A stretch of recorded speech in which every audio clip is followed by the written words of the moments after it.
Friends, in this lesson, we will learn how to find the size of the data types used in C++. Specifically, we are going to look into the size of the char data type, the int data type, the float data type, and the double data type. And it is imperative for us to learn about these sizes so that we can appropriately use the appropriate data type in handling our program requirements. And that makes a huge difference. So having mentioned this, let us just start off by including the input-output stream.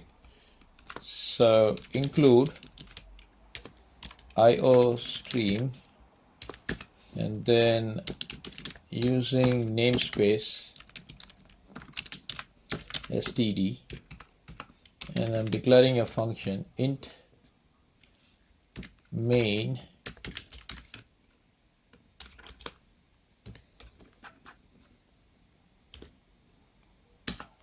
so let me give a cout. This is a program to get the size of the following data types, and probably I can specify it in the output.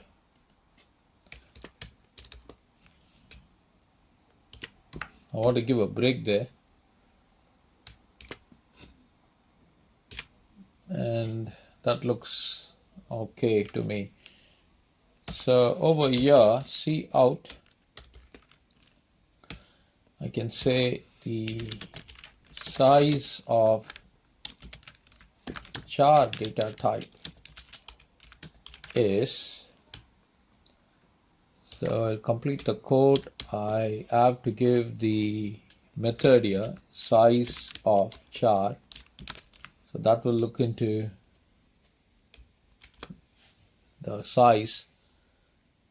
So after we have given that, we will have to specify it in bytes. So this is actually giving us in bytes, right? So size of char. So I will actually run it and show to you how exactly it looks. Probably I'll give end L. Now I'm just going to return 0 and check the output for this program. So save it.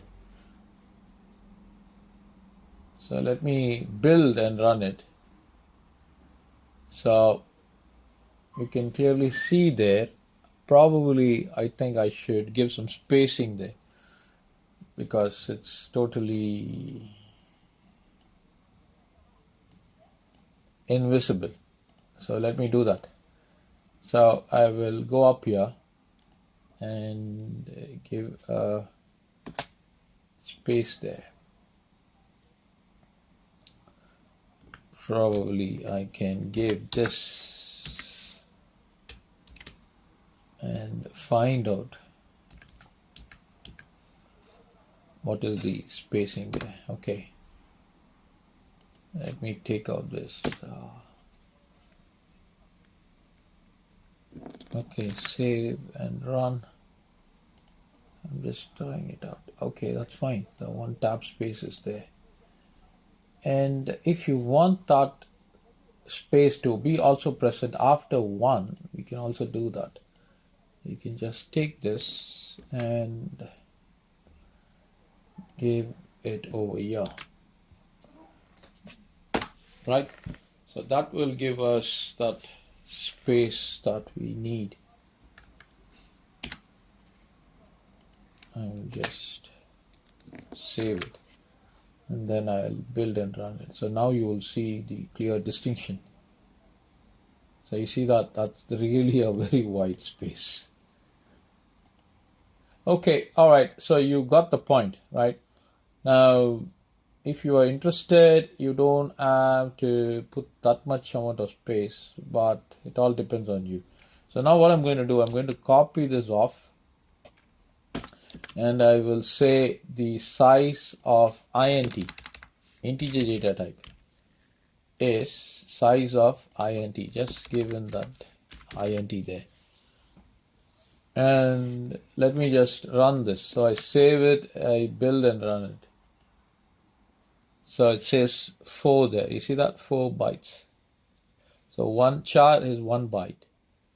And the size of int is 4 bytes. So what I can do here is I can just take away this s.